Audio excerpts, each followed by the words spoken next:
So, you want to make videos like this. Open up the door, can you open up the door? Well, I clearly don't have access to horses. What I do have is access to about 320. So do something like this, really simple. Here is what my settings were on my camera, and I tried to use the kit lens, and I used the settings that you can use. My camera is able to do higher FPS, but your phone is also able to do high FPS, so you're going to be able to see an example of that here pretty soon. Now, I have two monitors. So I've got the playback and everything here. What I need to do is, just for you, so you can see it,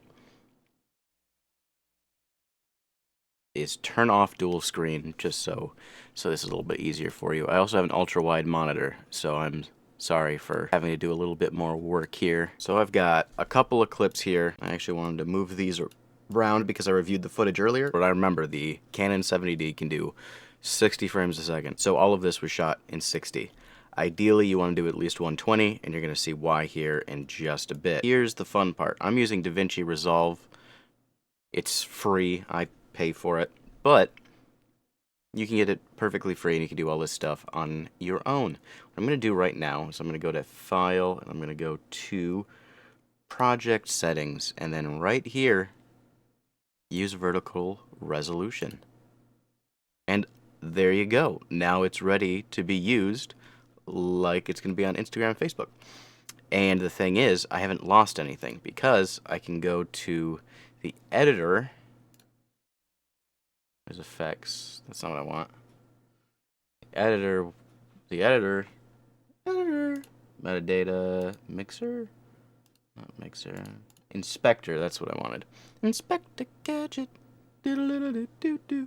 So I've got all this to play with, which means that I can use all the way over here. I want to go right where I start to pan, right here. It's going to be a cut, and we're going to do a position marker. So it's going to start, it's going to go over here, and then it has to end here somewhere.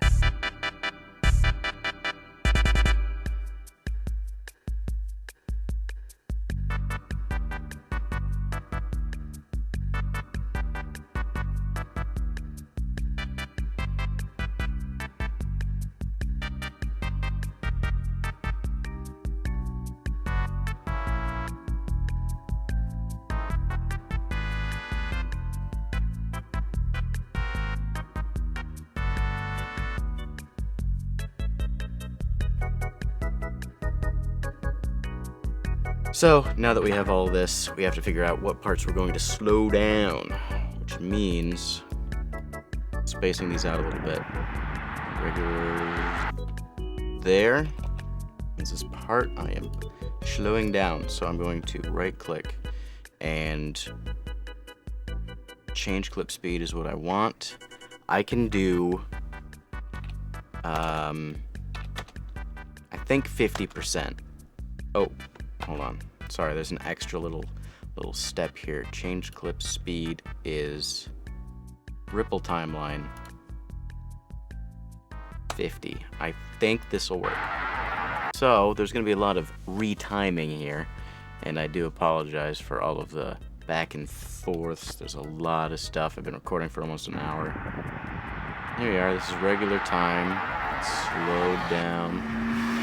So now I got to get rid of all this music. What I'm going to do is I'm going to take all that. Where is link clips? And then I'm going to unlink clips. Now all those are gone. Right here, we have no need for audio. What that means is we can finally, as soon as we're done here and we get it to where we like it, start adding some sound effects, which is really what's going to elevate a lot of these. So I'm liking it for what I did for half an hour of filming, and how little planning went into this. This was very spur of the moment, last minute, when I got a text message. So, now what I'm going to do is I'm going to go find some music.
After 2 hours of work total that I put into this, I have finally found what I wanted. It is currently sitting at 1 minute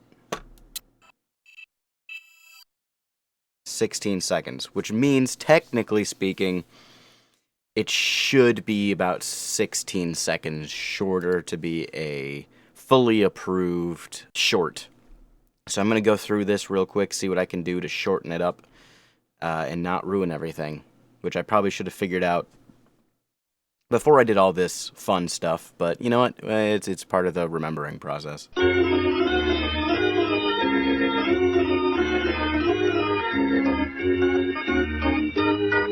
So I read that wrong. No, I had plenty of time. I read that as a 1 when it's really only 16 seconds. Yeah, I didn't really.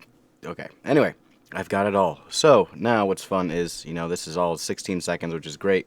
It's wonderful. It's totally tubular. There are a couple of things I forgot to go over in terms of FPS. I was going to talk about this, and I mentioned it, and then I didn't actually talk about it because I was editing, and I'm really bad at editing and talking and thinking about what I'm going to talk about. So here I am coming back to it after my camera has lived again. It has come back from the dead. It has been Frankenstein. So here we are. Oh, I forgot. We are looking at the wrong one. We need to look at this bad boy. So this is shot at 60 FPS. Now there's this thing called the 180-degree rule. There are two 180-degree rules when it comes to filming. There's a 180-degree rule that makes sense. There's a 180 that doesn't quite make sense. We're talking about the one that doesn't quite make sense that also transfers in... No, it's only video. Your aperture, the one that says 1 out of however, what number, it's how many, your shutter speed. Sorry, your shutter speed. The 180-degree rule has to do with shutter speed in film. Your shutter speed should be double what your frame rate is. So if you're shooting at 60 frames a second, it should be as close to 120 as possible, and that is usually 125. So that is why I filmed at this. There's reasons to break that, you can always go a little bit higher or a little bit lower if you need, if you're boosting everything and you need more light or you need less light, it'll work. Or if you want to have some really funky effects. But for the most part, you want to try and double it, and that is why my previous list of settings is kind of important.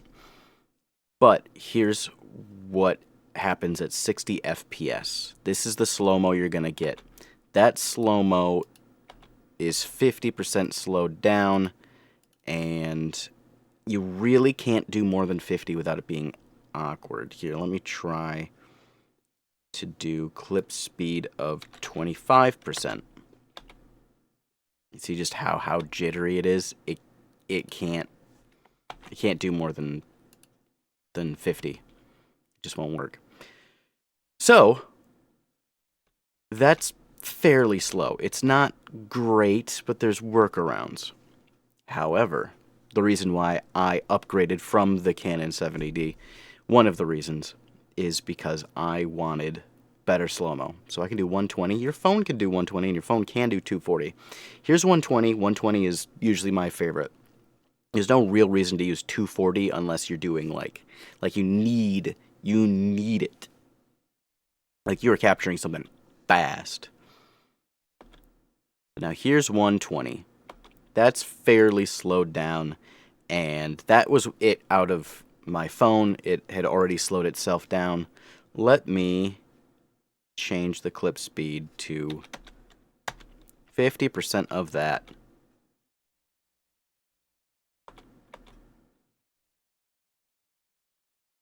That's your slow-mo. Slow-mo at 60, slow-mo at 120, and let me redo this again.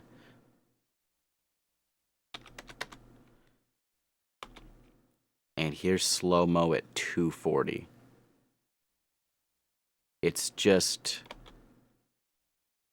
a no-brainer at the end of the day, you know what I mean? It's obvious what's really gonna stand out as a really nice video and what's actually good at slow-mo.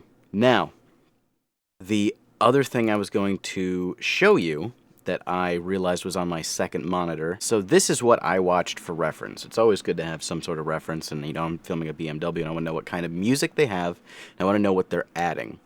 If I was going to film this myself, I would have, and I was really planning on it, I was getting paid for it, I would have taken a lot of inspiration from a lot of these videos.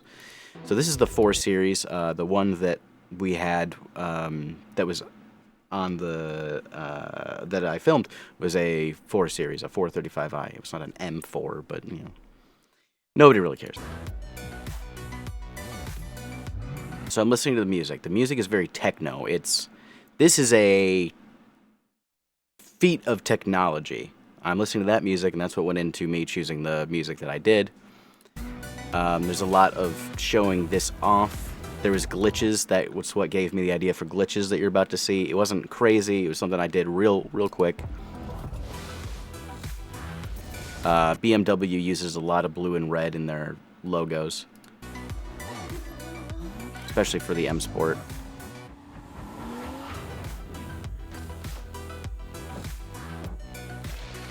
So there's a lot of other B-roll here and a little bit of a story trying to be told that I don't really want to get into. I don't want to analyze a commercial. So, just letting you know, I did look at a couple of things to give me some ideas, and that's always good. So, without further ado, I feel like it's about time that you get to watch what I put together. I hope you like it. Again, it took me about 2 hours. That's me knowing my interface pretty well, even though I kind of handicapped myself a little bit. I think that using the video that you sent me, having somebody, I didn't use a tripod, having a tripod would be a great idea. Having the 70 to 200 would be a great idea, as long as you were back far enough. I was not far back enough from the road. I needed to use something else. I needed to use probably my 24 to 105. It's one of the greatest lenses ever made. 24 to 70 is also really good. If you also have the 70 to 200, you can flip between. It's a little bit cheaper.